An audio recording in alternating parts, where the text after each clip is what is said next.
Hello and welcome to the J-Train Podcast. This is J-Train, Jared Freid, coming to you live from the quarantine cabin on the Lower East Side of Manhattan. We're here Monday through Friday. That's right, Monday, Tuesday, Wednesday, Thursday, Friday, with your emails, your stories, your questions. I say it every episode. Let me say it again. Thank you, thank you, thank you. Thank you for listening. Thank you for telling a friend. That's how it all goes down. You tell a friend, a coworker, a brother, a sister, a mama, a papa.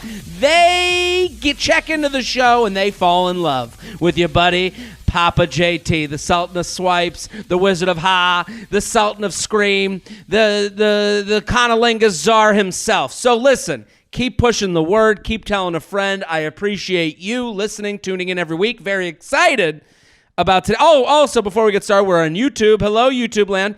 Go subscribe on YouTube. Go get into that. Love it, love it, love it. Go onto YouTube. I'll answer every comment today on YouTube. So there you go. Ask a question. I shall be hovering over YouTube like a stale fart. So go ask your question on YouTube. Would love that. Very excited about today's guest. This is quite literally years in the making. Before the great gift of Zoom, and you had to get together for a podcast. And I don't know what, we can discuss this in a second. I don't know where, when people are allowed back together, if we're even going to do a podcast in the same room with anyone anymore. Zoom kind of was just sitting there and we just never used it or never took the time to think of it. We were like, no, I have to fly to LA before I can do a podcast. Right. I don't want to do this Zoom. So I'm very excited to have them on. She has a fantastic podcast called The Bitch Bible. Give it up. Jackie Schimmel, thank you for coming on. Thank you for having me. I mean, honestly, years in the fucking making. Is this ridiculous? We've done the email tag thing that you do, and it's hard. I think, LA is very schedule driven. Like, I feel like LA is like, you better be in the calendar 6 years out, and then I need a confirmation 6 months from then, and then I need you to come over, and I need you to give my assistant drinks and make sure that the assistant works. You know what I mean? And I think whenever we've gotten in touch, it's been because it's been like, hey, I had this last minute trip or whatever, and we try to make it work, and it doesn't work out, and that's okay. And in the pursuit of self-awareness, I would like to acknowledge face-to-face that every single time it's been my fault. That's okay. It's true, though. That's true. I never take it personally. I think that's an important thing. You shouldn't, because I'm such a cunt. Can I say that on your podcast? You could say whatever you'd like. That if I didn't want to podcast with you, I would never even do the song and dance of planning and canceling. It would be crickets like you've never heard. Yeah, you know what? I do one of these things where, I'll give everyone, I do the thing where I'll go, okay, reach out. And reaching out, I do think takes a certain amount of vulnerability when it comes to dating, when it comes to podcasts. Yeah. Hey, I've looked at your stuff. I think would be a good match in podcast land. And then you reach out, and then I don't take it personally, but I just go, I don't want to bother someone. So you go, okay, try the one time. Okay, we make a plan. It gets canceled. That happens. Hey, reaching out one more time, letting you know. Okay. And then it's like, from there, I'm like, okay, just, walk away. Everyone's got their own shit going on. You don't have to, you don't have to fucking bug people, so I'm happy we can make it work out. Me too. I'm currently being shunned by the newest housewife, Leah from Real Housewives in New York, who I reached out to after a few martinis last week. Sure. Which one? And is this a DM reach out? How are you reaching out to people? I have never reached out to anyone because I'm such an asshole that I like the control of doing solo episodes because I don't have to edit. I can just bust it out, one take wonder. I can completely control the narrative. But I was, feeling frisky on Thursday. I had a couple martinis. I watched Real Housewives in New York. I saw Leah doing somersaults with one shoe in Nantucket and losing her damn mind. And I was inspired. So I watched the first 3 seasons of Real Housewives of New York, and then that's kind of where I left off. But then that I have a familiar, now that I've know how the show looks, my girlfriend and I tuned in. This is the episode where she gets drunk, right? Well, there's a couple of those, but this is the most recent where she's throwing glasses. She goes full Gumby. I was crying. So when you ask her to come on, you see someone get fucking hammered on TV, which good for them. It happens, who amongst us are beyond being on a it's actually a wonder that all reality show people don't have just highlight reels of them being too fucked up on camera, because they feed them booze. They go, hey, that person said this about you. Go ahead. Yeah. It's like releasing tigers on cocaine into a cage together. And the best thing about this new girl, Leah, is that she has no shame. She's not embarrassed. She's fresh. She stands by it. She defends herself on social media. And it's almost indefensible how messy it is. So is she, so you stan her, so to speak, to say what the kids are saying. Are you asking her on because you like her on the show? I need to do a Diane Sawyer deep dive. This was the message I sent her. Look how long it is, first of all. That's fucking embarrassing. I can't see it, but give me a finger length, like you're measuring, a penis. Yeah, that's a strong medium. It's an average size penis. Your work, listen how fucking dramatic this is. Your work on the Real Housewives of New York is to the caliber of watching Meryl Streep for the first time on the silver screen. Wow, this is a martini message. I love it. Kind of well written. Yeah. No, you went full on I need you to know how much I appreciate you. This is like the king bringing the furrowed, parchment paper to invite you to the ball. That I say, I have physical tears running down my face watching this episode. I know the Bravo PR team is Nazi-like. Okay. So I'm talking about Nazi. Blah, sure. Blah, blah, blah. And then I end it with, keep doing the Lord's work, Leah. Real psycho vibe. I love it. So I love it. How, crickets, that's okay. Who had... All of us are taking shots, and people drop into my DMs, and then they're like, I can't believe you answered. I'm like, yeah, I'm looking at every single one of these. What are you fucking talking about? Who do you think I am? Have you ever what's your drunkest moment? Speaking of someone who's gotten drunk on TV, is there a moment that you can look back on that you're like, what is that moment for you? Yes, and it was a wild one because I didn't really drink when I was younger in high school. I've never been a super experimental thrill seeker in that capacity, never dabbled with drugs or anything. When I went away to college. Where did you go to school? Well, I use the term college very loosely. I went to a junior college for a semester and dropped out immediately and then pretended to be enrolled for about 2 years, but I wasn't. Wait, for real? For real. So when you're pretending, so this happened actually in my fraternity. There was a guy, because in college you can do that. You can walk around with you can walk around with a backpack, give your parents fake report cards, and That's what I did. Yeah. Is that what you did? Yes. That's so fun. We had a guy in my fraternity that we people there was days where we'd be we'd all be hanging around on a Tuesday. We're drunk and whatever, sitting in a room that smells like cigarettes and weed, and you're sitting around. And then I remember there was one day where everyone was like, "Is that guy still in school?" And we it's funny to even ask that question. And I remember someone was like, "He's always walking around with a backpack, but I've never seen him in class." And we're all having this funny discussion. And then his backpack is in the corner. The only reason it came up is because his backpack was in the room. So someone was like, I'm going through the backpack. And he just opened it up. It was all Snickers bars and pieces of paper that had nothing on them. We were like, oh my God. And at that point it went from funny to It's kind of sad. How did you fake going to school, and what was the school? So I faked. Well, I didn't fake. I went up to San Luis Obispo, which is in the Central Coast, went to a junior college there for a hot second, literally went to one class. I went to my creative writing class, English class, and I'm kind of a decent writer. And this bitch, my junior college professor, was wearing blue eyeliner, acid wash denim, and had a fucking mullet. And I'm like, you know what? Time to go. Taking advice from this bitch, okay? Yeah. Like, she can get her little red pen out and lay her proverbial dick all over my paper, but I don't want her fucking life, and I'm not taking advice from her. So I, pretty quickly decided this isn't going to happen. Then I moved back to LA. I enrolled in a one UCLA extension course.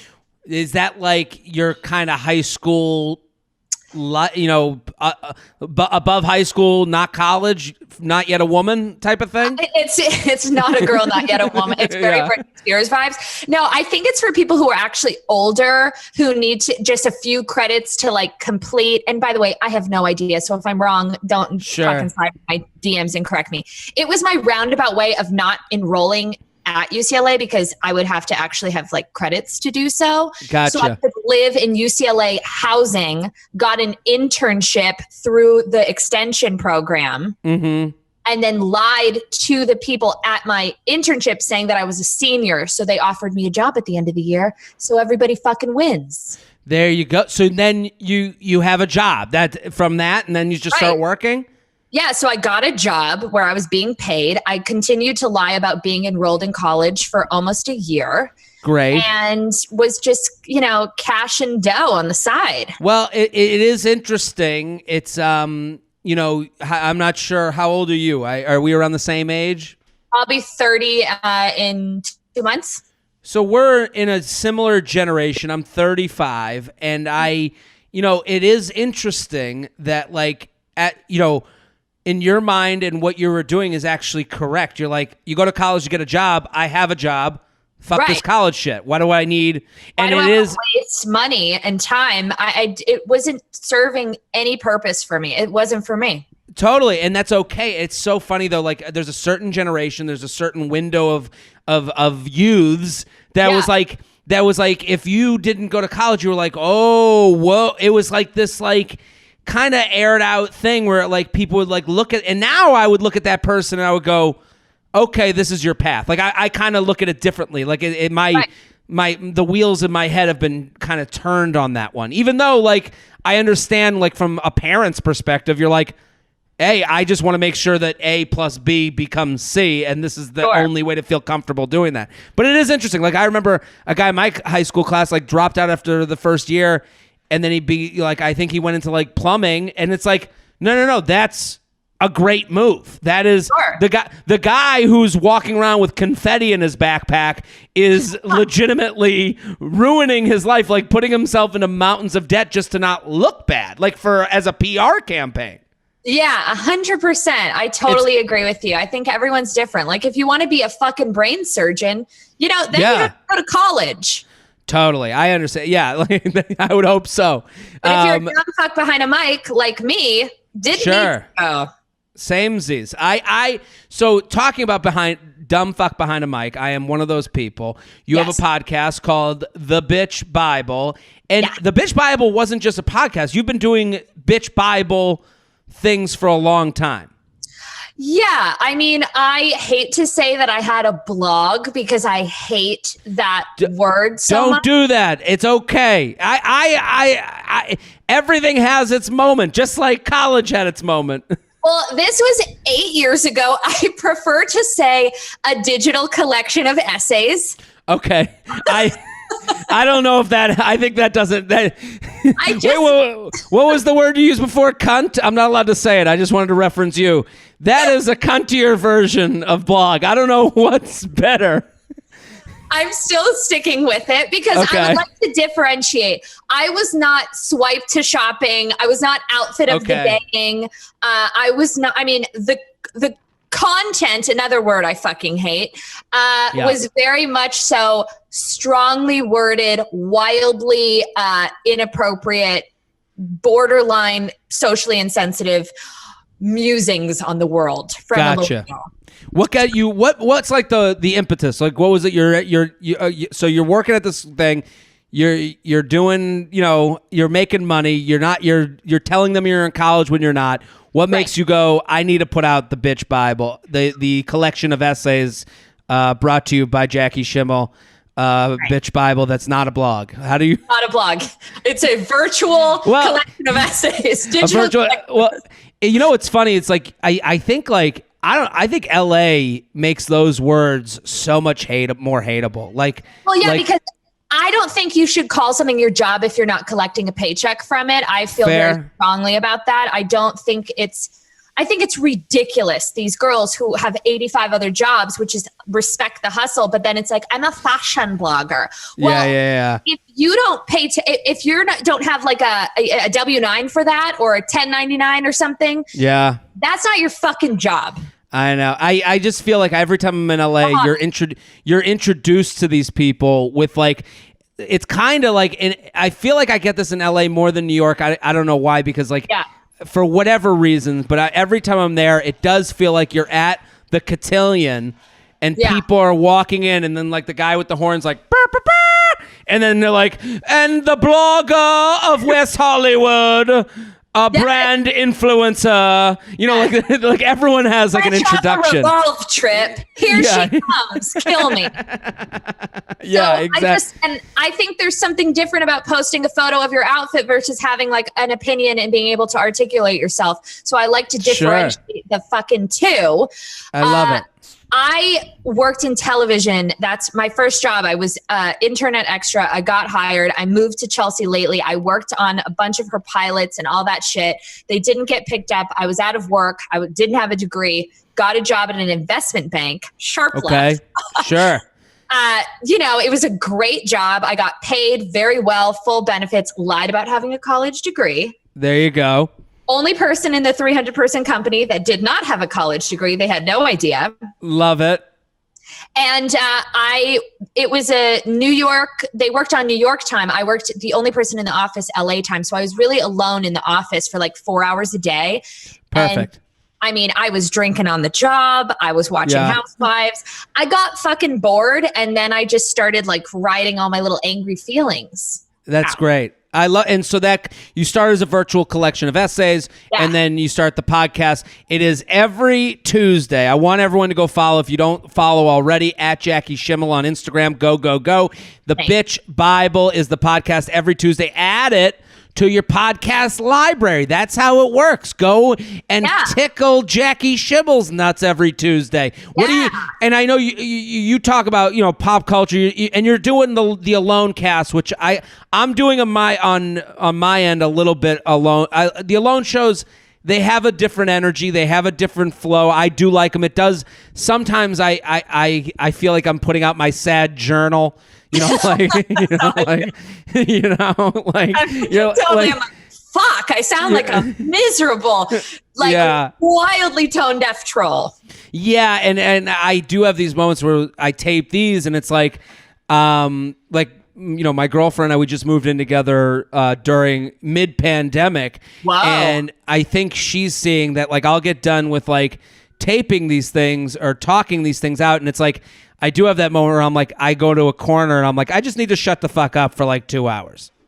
Yes, we have quiet time at my house. I'm like, don't fucking look at me. Don't talk to me. I'm off the clock. I'm not talking anymore. I'm done. It's sick time. Of myself. It is. It's a little bit exhausted. So you're doing podcasts alone during the quarantine. Give me a taste. So what are you talking about? Give us the 1 minute teaser trailer so that people can go check it out. The Bitch Bible. It is such a clusterfuck. I don't even remember what I talk about. It is like a verbal exorcism every week. And it's like, sometimes it's super, I regurgitate. And I spent 15 minutes last week talking about my neighbor who no longer has an arm. And I really regret it, but I don't edit the podcast. And now it's there. Awkward. We go.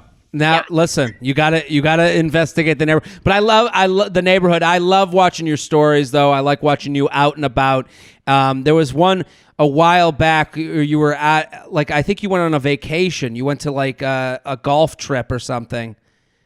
Am I referencing something like that? I don't know. But so go follow Jackie at Jackie Schimmel, the Bitch Bible, every Tuesday. You ready to do some emails? Fuck yeah. Let's do it. jtrainpodcast@gmail.com. jtrainpodcast@gmail.com. Confusing relationship ending. Ooh. Okay, I'm warning you now. Some of these can be novels, so I'm giving you a heads up to really dig in, and I'm a bad reader. So these are... I should start. You're the first person I've warned about this, but now the emails are getting so like they're like, you know, they're like a fine wine. There's nodes of sadness, you know, layers of hilarity. My predicament. I was talking to a guy for about a month before quarantine started, and then through quarantine until about 2 weeks ago.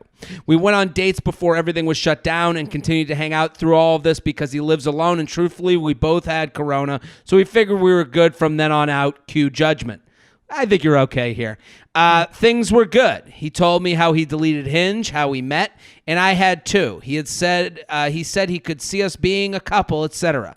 Things started to become confusing when he got laid off from his job, and things started to go downhill. He had to break his lease and move home. Started to say things like, "I need to figure myself out before I can be with someone." I totally understood, was very supportive, but did not text or overwhelm with communication, knowing that he needed time to think and figure things out.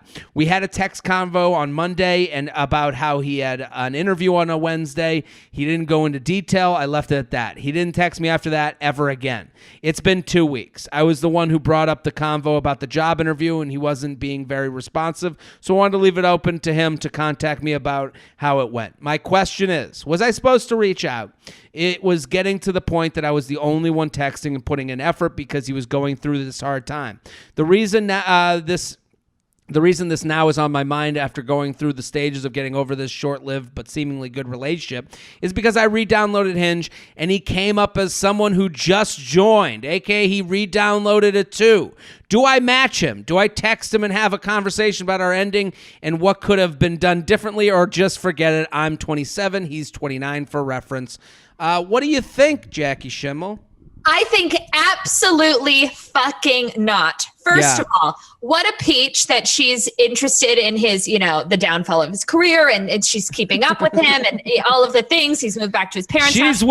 She's willing to go through the hard times with him. So, I mean, she needs to stop calling it a relationship. It was not a fucking relationship. Yeah. She says, we had such a seemingly good relationship. No, you didn't, because you didn't have a fucking relationship. Do you really need to reach out to a dude who lost his job, who just moved back in with his parents?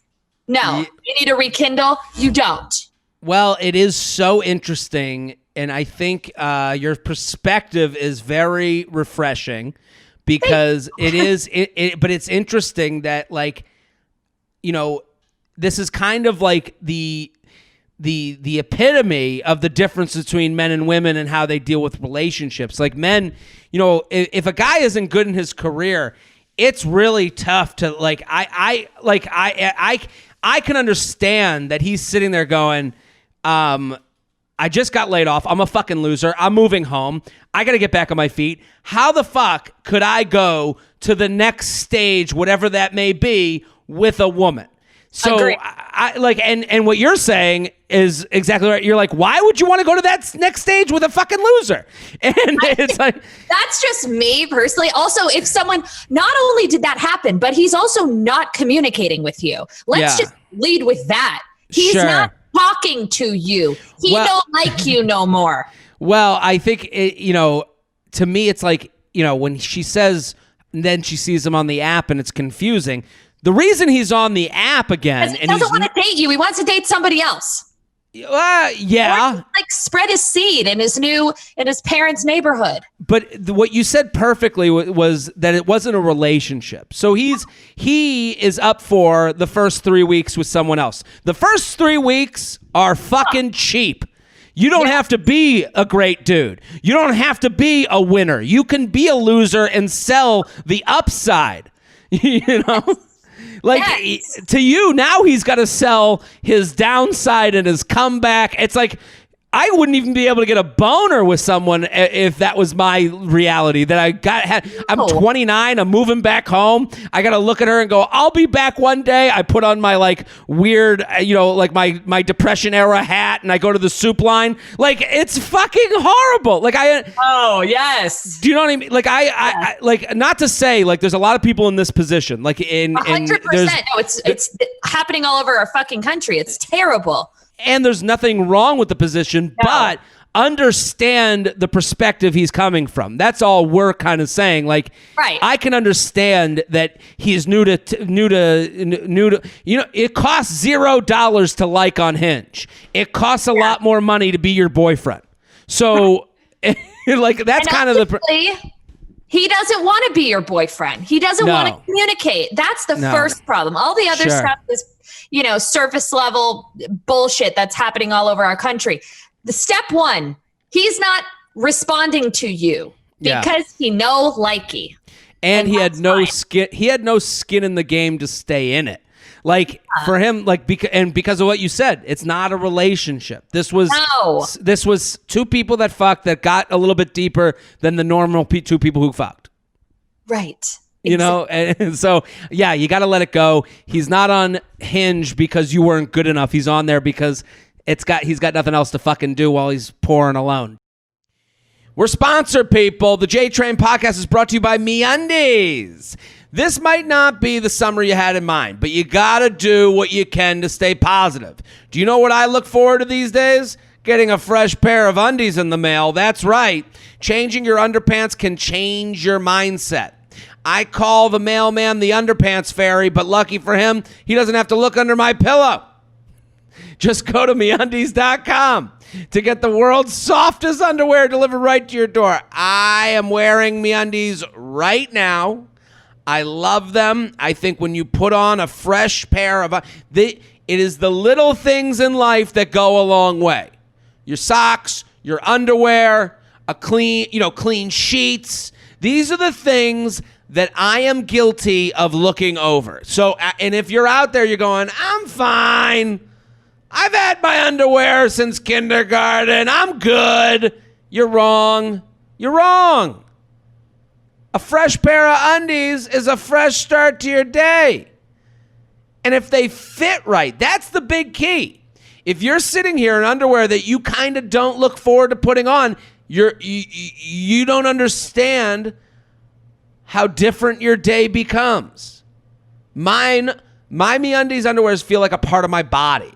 And right now, you can sign up for an Undies membership to get a new pair every month. What I love about that is that now you can start the underwear conveyor belt. That's how I do it. Every month, a new pair goes in the drawer, an old pair goes out. In the drawer, out the drawer. That's how I do my MeUndies. So now I'm dealing with 12 pairs just of freshies on the reg. You'll also get site-wide savings and early access plus free shipping. No matter what, your nethers will be feathered. They're made from micromodal fabric. It's actually made from trees. They come in all shapes and sizes, extra small to 4XL, all bodies welcome. MeUndies is the only underwear for me. Try it yourself. They have a 100% satisfaction guarantee. To get 15% off your first pair, free shipping, and 100% satisfaction guarantee, go to MeUndies.com/JTrain. It's a no-brainer. Get yours today at MeUndies.com/JTrain. JTrainPodcast@gmail.com. JTrainPodcast@gmail.com. Here with Jackie Schimmel at Jackie Schimmel on Instagram, the Bitch Bible, every Tuesday. Go, go, go. Okay, ready? Yes. Making correct decisions during quarantine. Ooh. My boyfriend of a year told me he is pessimistic about our future. We are both 30. He told me it's mostly about him, but also some concerns about us. He isn't sure about his career and where he wants to be and feels bad for dragging me along with his uncertainty. He talked about him moving somewhere else because that's been a dream of his and him needing more time to attend to career goals. And if the time left was enough to keep me, for me to keep Sorry, hold on. Let me get through this sentence again. Needing more time to attend to career goals, and if the time left was enough for me to keep a relationship. I don't know what that means. He is also concerned about how different we are in terms of hobbies and interests, and if that's a problem. After he told me this, I asked if he still wanted to try and work on this together and what he was trying to hint at me from this conversation. He didn't answer for a while, so I decided, okay, that's the answer in itself. So I said I couldn't do this anymore if he couldn't answer, if he wanted to work on the relationship. He immediately started crying and hugged me to say to stay, saying he didn't want us to break up and that that wasn't his intention. He just needed a little time to process everything. He just wanted to share where his mind was at, but wanted us to try and work it out even though he's feeling negative. He said he couldn't imagine not being with me, and me even talking about breaking up was not something he even thought about at this point. Well, I don't know how that's true. That's not true. He's just, guys. I might want to move away. Well, do you want to break up? I've never thought of such a thing. Like, what are you talking about? I might want to move away. I'm unhappy in where my life is going. I don't think we're compatible. This is like a classic pussy ass move. Okay? Please explain that, because before you explain that, I'm just so confused what's going on if I made the right decision to stay in this relationship, knowing he is feeling negative about our future and thinking about moving without talking about to me about it. I feel that quarantine has also made him more pessimistic and worried about the future, so I'm giving him that grace. But also feel like I'm doing something wrong by staying with someone who's pessimistic about us. The final resolution is for us to keep giving 100% into trying to work out our differences because we loved each other enough to try, and it would be dumb not to try because of potential worries. He agreed to try not to focus on the negative, and he would try our best to compromise. Although he agreed, he is very stubborn at times to make things more confusing. The night we had our conversation, he was very down and unlike himself, and now he is back to normal self. Everything is so confusing. Please help. So what do you think, Jackie?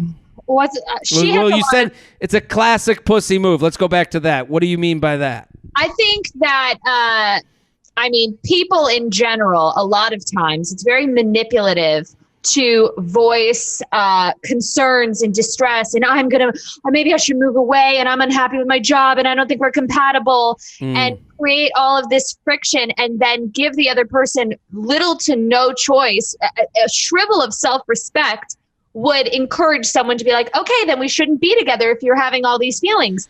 And then the mind fuckery that plays with that, then the other person is like, oh, no. You want to break up? I didn't want to break up. But you just said you were fucking unhappy. Yeah. So feelings and facts, hard to differentiate. You're saying something completely different. It's a mind fuck, and I don't like it.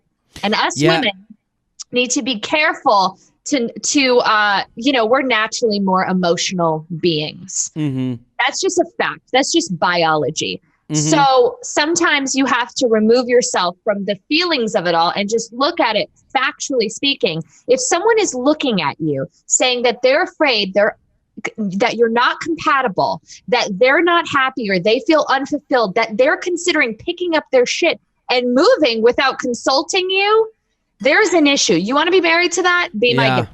Well, he's also had these discussions on his own as a singular vessel. He's not even including you in these, these are thoughts you can have, like, hey, we should, but it becomes like, we should move away. We should get out of here. You guys there's a point where you go from like, I'm going to go do this to what are we doing here? And he is not on the boat of we. He is on the boat of I still. And that's okay. It's just like, this is us telling you what the weather is. You're married, right? Yep. How long have you been married? I have been married 3 years. Your husband, if he said, if there was a discussion where if your husband came to you and was like, I'm really feeling down about this thing, and I'm also thinking maybe I'll move away. Like that's not even a language you guys speak anymore, right? If that motherfucker came down one day and looked at me and was like, hey, I'm feeling really lost. I don't know what direction my life's going in. I think I should move for a bit and just be on my own and get my shit together. I'd be like, cool. I'll hire a U-Haul. I'll pack all your things for you and never fucking come back. See ya. Good Bye. luck. Good luck, sweet cheeks. Delight me with a good time. Bye. I think also it is normal to be worried about the future right now. Like that's kind of the reason she's writing this email in. She's like, everything he's feeling is things that she's probably feeling too, that everyone's feeling right now. What will communal discussion, but it's kind of so manipulative and divisive to phrase it that way. I love that you said it's manipulative, because I do have a theory on this. I think he's doing what I'm going to start calling the breakup fluff. Yes. He's fluffing you for the breakup. So guys are obsessed with not being the piece of shit. Guys are obsessed with, because also I'm not going to absolve men, but a lot of breakups come with why? And it's like, a lot of breakups don't really have a reason why. It's just not working out. So this guy's fluffing you for that conversation that is going to come. So I think he will end it, not today. I think he was basically letting you know that he was putting a callus on you. He was almost making sure that you were roughed up enough. He's conditioning you. He's conditioning you for the breakup that is going to come. It is going to... Or because the pussy move of this all is that and the manipulation of this all, he's either fluffing her to break up with her later, getting her a little rough around the edges so she's ready, or he's hoping to punt it to her so she'll break up with him. She'll break up with him. He doesn't have to do it. Making it her decision. It's one or the other. You're absolutely right. And it's I think when I hear in this email him already speaking in I terms and not we terms, my boyfriend of a year, so you've only been together a year. It's not that long, but it's long enough for him to go, I gotta let this person know that we ain't a we. I'm thinking of things in terms of an I. And when this breakup comes after quarantine, where they're probably spending a lot of time together in quarantine, he's letting her know. And also what a lot of guys, and what you said is correct with the emotional, women being more emotional. So a lot of times guys will there's another manipulation tactic where they'll speak in emotional terms that you will understand intimately, so that you kind of let them off the hook for ending something. And listen, he's allowed to end a relationship. He's allowed, 100%. But the way he's going about it, and the way Jackie said it, is it's a pussy move. It is him. He's afraid to make the decision. The minute you said break up, he goes, no, as if that's never crossed his mind, which is a lie. When I hear that, now he's not even speaking to you as an adult. If he says a breakup's never crossed my mind after saying I might move to, the middle of Nebraska, you're like, well, then what the fuck were you thinking? That I was going to be long distance? Right. What did you, we're going to continue this after a year of dating, while you hike the Alps? Like, what do you think is going to happen? So I understand why she stayed in it, because she was brought this decision that wasn't, she was brought all this like a shit platter, and he was like, cook it up. And it's he took a dump on her proverbial foyer. Yeah, absolutely. And there's middle of it. And I'm not going to clean this up. Just know it's there. And it's dude. I mean, to continue the dump on the foyer, analogy, he's going, I took a dump on the foyer, and just to let you know that I could do that. And then, so the next time he does it, it won't be as surprising, and it won't be as mean, and it won't be as personally offensive, because you're like, well, that's what he does. He dumps on the foyer. It's taking the sting out of it. Yeah. JTrainPodcast@gmail.com. JTrainPodcast@gmail.com. Here with Jackie Schimmel. @Jackie Schimmel, Instagram. Go follow right now if you don't already. Love her stuff. The Bitch Bible every Tuesday. Go. Get subscribed. Social and relationship distancing. Ooh. Jared, love the podcast. You're very good at this. Smiley face. Oh, totes preach. Person I was dating before quarantine left the state back in March. So we've been keeping up with FaceTime and texting, but part of me feels like I've lost the spark. At what point do I blame the distancing and uncertainty of when we'll be reunited for losing feelings? And when do I start to realize it's not happening for us anymore and I'm just keeping up appearances because I don't have much else to do? Should I stick it out and see how it feels when I see them again or dig deeper now? What do you think? This is an interesting thing. Like, that is interesting. Because there is this like kind of like there's this going thought that I can understand that people have where it's like, well, this isn't what it's always going to be, so let's see what it's like once we're out of this reality. But it's like, if it's not good in this reality, then why do you think it's going to be better in another reality, Yeah, no, I totally understand. It's such a weird time in the world right now that I think you probably owe it to yourself and your partner to stick it out and see what it's like when you're back in a normal flow of a relationship. Because it is such a confusing time and it is like Groundhog's Day and everything feels kind of stale in general. Well, are you and your husband having like quarantine fights and arguments that you're like, that's a quarantine moment? And that's not like, are you seeing things getting away from, because I could say for my relationship, like, we have arguments, we have things, and we're in the same apartment, in the same place, 24 hours a day. Yeah. And that can't be easy for her because I'm just farting everywhere and just running around, shitting in the foyer. And so I do understand where it's like, well, there's certain arguments but then we always kind of come back to a baseline of having fun together. So, it's not like we're sitting here like stewing 24 hours a day being like, once this quarantine over, we'll be back to normal. It's not like that. Right. You have good and bad moments. Sure. Yeah. Me and my husband, for the most part, have been I'm always batshit crazy. He's pretty passive and chill and just like the most fucking patient human being of all time and thinks I'm hilarious, which is a great dynamic in the home. So yeah, you get to entertain all day long.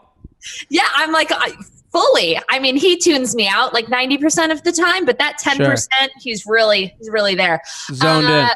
So it's pretty, it's similar. I'm not used to him being home this much. He travels like a motherfucker, but it's pretty, it's the same. It's fine. Yeah. Definitely not like, we don't have more tension. It's not really like that, fortunately. Yeah, I think for this person where it's so early on, I think the tough part when it's early on is like, having things to talk about, like when you don't share experiences, when your shared experiences are FaceTime calls, like and that it is easy for that spark to go away.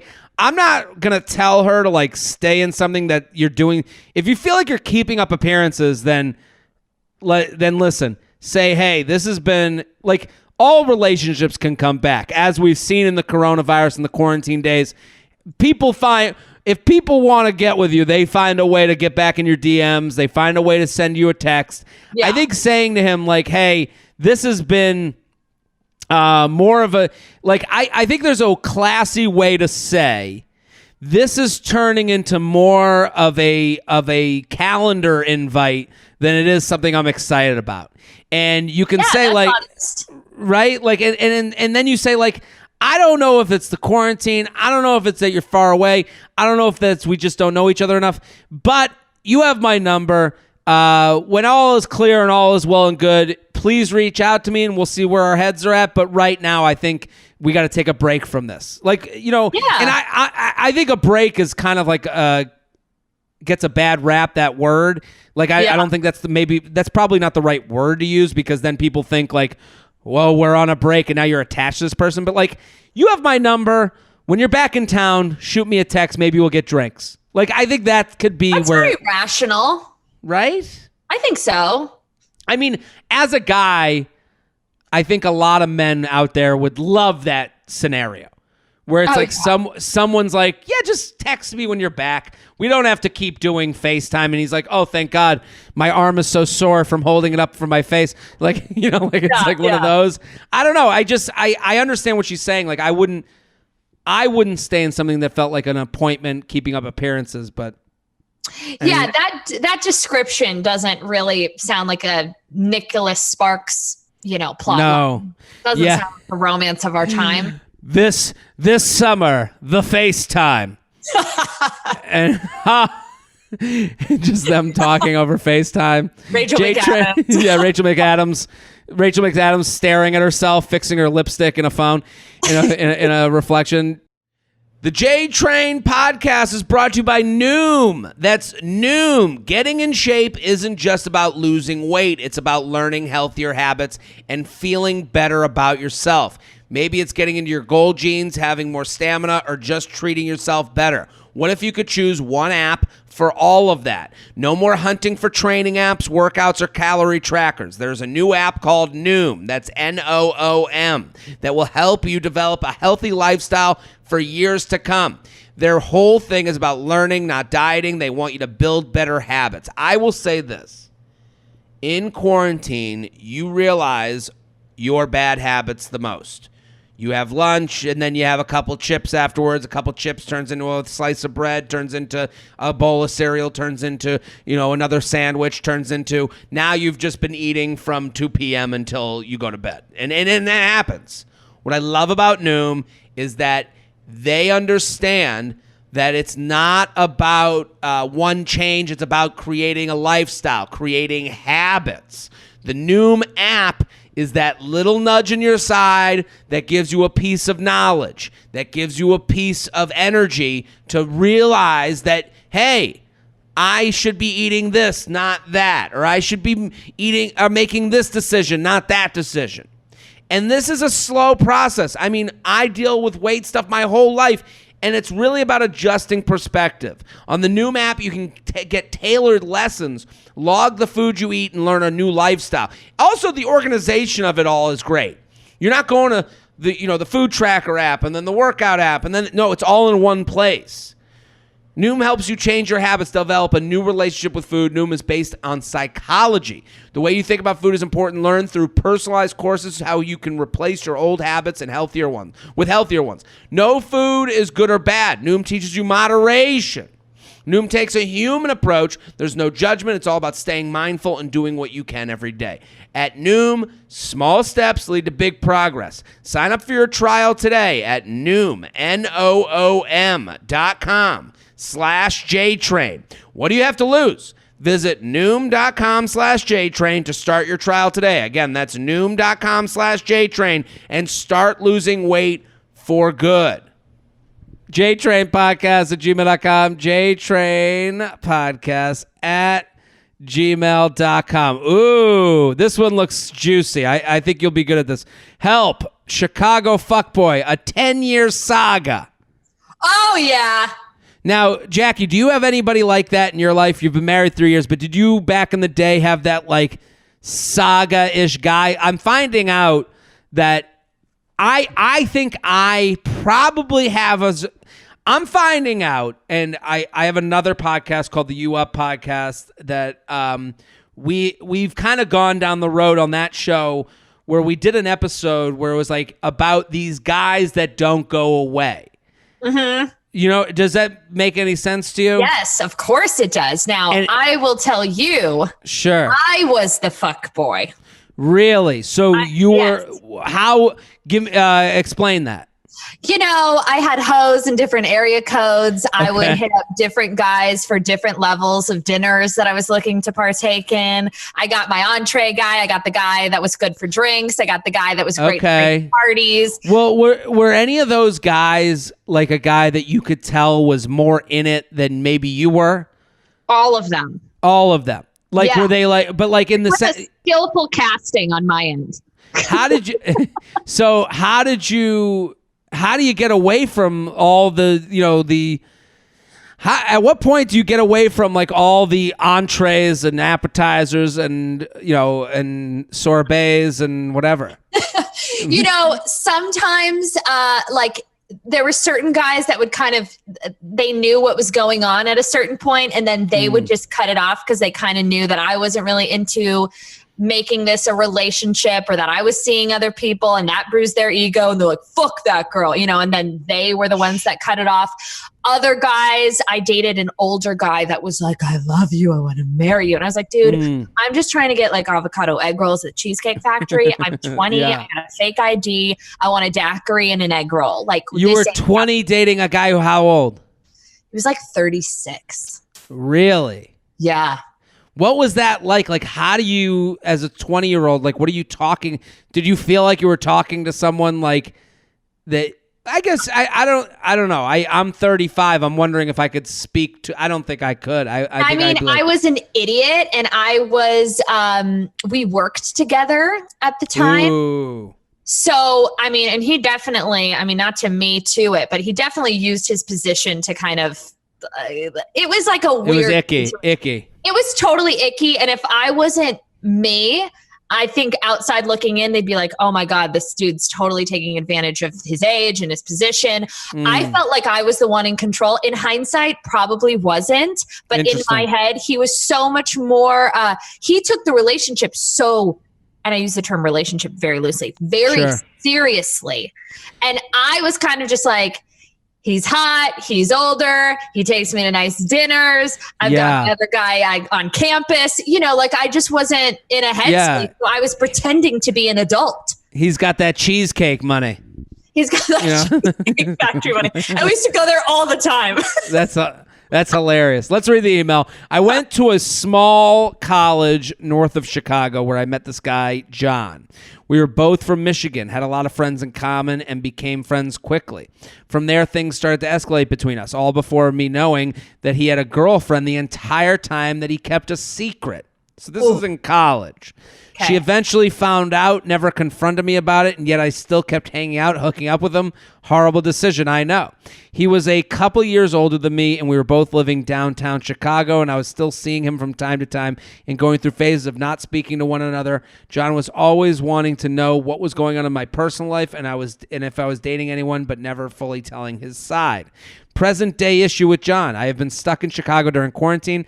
I moved down to Dallas a few years ago, went to your show, loved it. Since I've been back, John and I have been talking much more and expressing that we want to see each other. Before I even came up to Chicago, I asked him if he was still dating his girlfriend, Martha. I'm hoping, it seems like these names have been changed because I don't know a lot of, John Doe and Martha sound changed. Yeah. He told me no, that they broke up 6 months ago. Boy, okay, once we finally did see one another here, it was amazing. We had some hard conversations that needed to happen, but also had great ones. There's so much history between him and I, and now I was finally hearing everything that I've wanted to hear for so long. How much he cares about me, likes me, wants to work with us, wants me to move back to Chicago. Then I go home back to Michigan for one night this past weekend where I see photos of him and his quote-unquote ex during quarantine. These are not photos of two people who are broken up but still talk. When I got back to the city and talked to him about it, all he kept telling me was that he was not lying about them being broken up, that they still do talk, and he doesn't know why she posted pictures like that. And he was still wanting for him and I to still be able to hang out and talk with one another. How do I finally get over this ultimate fuckboy? I was insanely mad when I saw all the Instagram photos and his lack of explanation, and now I am just sad about it all. This really hurt more than anything else. Photos are attached, screenshots of my conversations with him, messages with him, message to his girlfriend. Oof. The photo I saw, I also reached out to Martha, his girlfriend. Oof. So, wow. Do you want me to forward you this email? Because she has some. Let me forward this to you. And we'll take a look at the evidence together. Okay. Hold on. So, what do you think? What is your initial thoughts here? My initial thoughts are that the definition of insanity is doing the same thing over and over and expecting different results. That's my first thought. My second thought is it's 2020. If somebody says they're broken up, it is very easy to deep dive that shit and get your goddamn information. I mean, I will scroll till my phalanges bleed just for sport. Sure, absolutely. I think she needs to take some time to focus on herself, love herself, treat herself with some goddamn respect, and sit Shiva for this guy internally, pretend he died, and move the fuck on. Well, let me. I think I agree with you. Let's read the emails together, or the text conversation. I think we're in the same order. Yeah. Okay, so you be her and I'll be him. Is that okay? Starting with the key off. With yes, I definitely. Yeah. Okay, let's start. Am I blue or gray? You're blue. I think you're her. Okay. Yes, I definitely want to talk about this tomorrow once I am back, because what you've told me and what is on social media do not line up. I'll let you know I'm back and you can come over so I can get an explanation of this and some insight of the nature of your relationship. That's fine. Maybe hold out on being super mad at me until then. We'll just do it and talk to me tomorrow before you've totally written it off. Okay. Are you bringing back the key tonight or tomorrow? I could take it back, whatever you'd like. I'm happy to drop it off today. Just check on Martha tomorrow. Or is that, I was trying to do a code name, whatever. Yeah. I'll talk to you when I see you tomorrow. Does that work? Yeah, I'd be happy to do it. You want me to? Yeah, I do. Can I ask why you want me to hold out being mad at you? This might be out of order. I don't know. Well, then she sent a picture. We certainly tried. We tried.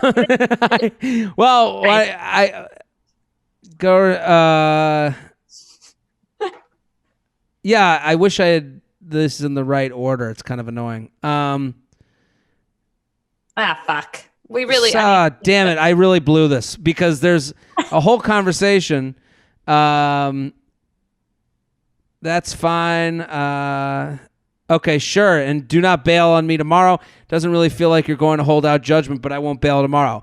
Oh, I am trying to. Well, just do it and talk to me tomorrow before you've totally written it off. Well, just doing. Okay, are you bringing back the key tonight? I can take it back whenever you'd like. I'm happy to drop it off today. Just check. Okay. Does that work? Yes, I'd be happy to. Okay.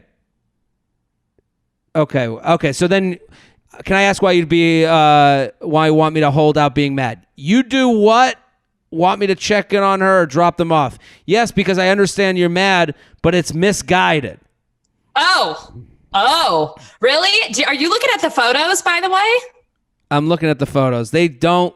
Okay. There's no one I'd rather quarantine with, although I'd rather be quarantining with you on the beach. By the way, look at that wormy little fuck. He's the fuck boy. So she sent a couple of Instagram photos from the girl that's in question. There's no one, and the caption is, "There's no one I'd rather quarantine with, although I'd rather be quarantining with you at the beach." So they are quarantining together. Like this, like the idea that they're broken up, like whether he calls it a breakup or not. Oh, I hate him. He's not hot enough to be pulling this shit off, by the way. He looks like an ad for rosacea. Well, it is funny. It's so funny that and then she also sends two pictures from the girl who he's seeing's profile, Cinco de Mayo, Taco Tuesday, or just another day in quarantine. I mean, like they're together. Like those aren't captions. Together. Yeah, that is. I just because they're not on his profile doesn't mean, right? I'm going with Martha on this one, and Martha is innocent in this. Honestly, I mean, this has nothing to do with her. It's very easy to always target the other girl. This little worm fuck is a dirty, low down liar. Well, let me speak to a couple things, because she sends her Instagram profile, so she's the other woman. She sends her Instagram profile, she sends Martha's Instagram profile, and she sends the guy's text with her. And then she messages this other, the girlfriend on Instagram. I apologize, this is random that I'm reaching out since you don't know me, but I wanted to ask you something. I've known John since blank college, and since I've been back in Chicago during quarantine, we've been talking more. Him and I have had weird past histories, so with conversations I've had with him. I did ask if you and him were still dating. He told me no and that you broke up about 6 months ago, but from seeing your social media, I wasn't too sure about that. Totally fine if you don't want to answer this, but are you two still together? Girl to girl, do not want to ruin anything in your relationship with him, so I wanted to reach out for answers on this. Well, that is also a lie. You're blowing up all the, and that's okay, but it is interesting that she sends her Instagram and the girls. It's like, this isn't a you or her decision. This isn't, I understand how it feels like it's a 2-horse race, but this is one person that is lying to 2 people. Right. And it is not, I mean, do you have any other thoughts on her email now that we've gone through the social media stuff? No, I mean, I think it's one thing if you are dating someone and you have no knowledge of a girlfriend, and then you find out that someone is betraying you and this other person, and you reach out to the girl to girl, and say, listen, I had no idea about you. I've been seeing this guy. I feel an obligation to tell you what your boyfriend is doing. I mean, I would say that if I was the other woman, I don't know that I would do that. And I'm not proud to say that. I don't know that I'd want to get involved and get messy. I think I'd want to just like completely excuse myself and exit an area. It's a burning house, and it's like, it's time to walk away from it. Like from both. Entirely. Yeah. But that's what, in my opinion, she should have done the first go around. The second that she was seeing him and then found out that he had a girlfriend of 6 months, I would never speak to that person again. Yeah, I think the most, listen, there's 2 things. I agree with what you said in the beginning, like insanity is doing the same thing over and over and expecting different results. Also, I don't think, you don't want to keep tossing good money after a bad investment. Right. So like, this is a bad investment that is not, it is. And I think the problem becomes a lot of people, like they become so hard on themselves. They're like, well, why would they do this to me? Now, this is a person who's rationalizing their own insanity in their own way and is running over you to be insane. It's not like they're not like doing, and I know it's hard. This is easy advice to give and harder to take, but like, for sure, the idea that like, he's like, that you're this stupid person that he knows that he can manipulate. I don't think it's that far along. I think when you start thinking that way, you can feel bad about yourself. You can be sad, just like she said, she's sad. I think the most important is that he's the culprit, though. He's the fucker. And listen, anyone can just lie to us. Like, lying, like you can lie to anybody and get away with it. So, the one thing from her email that she says, these are not photos of the 2. They have broken up but still talk. When I got back to the city, talked to him about it. All he kept telling me that he was not lying about them being broken up and that they do talk, and he doesn't know why she posted pictures like that, and he was still wanting him and I to still be able to hang out and talk with one another. That is a very specific sentence. If this, you said it's a 10-year saga. He does not see it as a 10-year saga. I'm letting her know that right now. He sees it as, this is a girl I've hooked up with a bunch of times. He's not connecting, we go back to college and we have a lot in common. You are someone that he's been casual with over a long period of time. Right. That is his perspective. He has had the time to decide whether you two are the match to go forward. He has had the time. Listen, if he had come back to her and been like, let's do a date. Why don't you I'll cook you dinner. Let's the casual is over. I think a lot of people can get fooled because people come back in their life and they think they have to start over from minute 1. And it's like, no, that's Groundhog's Day. You don't have to do that with it. This guy, you've had minute 1. You're on day 30. So the idea that you are not deserving and crazy for not saying, hey, yeah, I'll hang with you, but it's going to be like a date. It's going to be that we're trying to be in a relationship. It's that we're exclusive. That's not a crazy thing to ask for at this point. You have a history. 9 years. And I think when he says, I want to still be able to hang out and talk, that's not him saying, I want to date you. That's him saying, I want to have... skillful, crafted way of saying, I want to keep it casual. I want to continue to have sexual relations with you at a very surface, distant level. Yes. Freud would have a field day. He wants to have access to you. He wants to be at your equinox and keep doing the 2-week trial because he knows someone at the desk. That's really what he's looking to do. And you're the person he knows at the desk. You're the person that keeps letting him through. And you're the person that keeps buying the bullshit excuses, which, listen, could Jackie get you fired.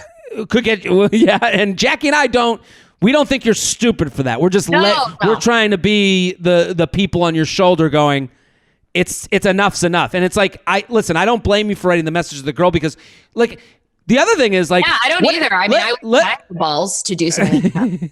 Well, let's go through the scenario where the girl writes back and goes, "Oh, we're not together, but, like, we're still talking. Like, are you now gonna, like, what are you gonna do? Like, in what world are you guys happily walking away from this?"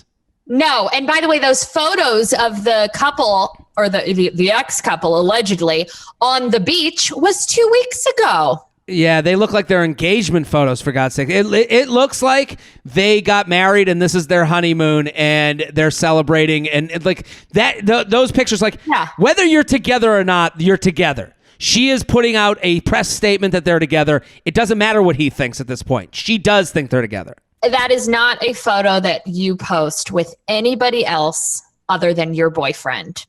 Period. JTrainPodcast@gmail.com. JTrainPodcast@gmail.com. Jackie Schimmel, thank you for coming on. This was fantastic. Thank you. I had so much fun. Yeah, you were great. Everyone go follow Jackie at Jackie Schimmel on Instagram. The Bitch Bible. It is every Tuesday. Get subscribed. Get involved with what Jackie's doing. Loved you on this show. We gotta do this again. Yeah, now we can, right? Now we can. Listen, we're here Monday through Friday. Tuesdays and Fridays, I always have a special guest. Keep telling your friends. Keep sharing the word. I'm Jared Freid. We'll be back next episode. Boom.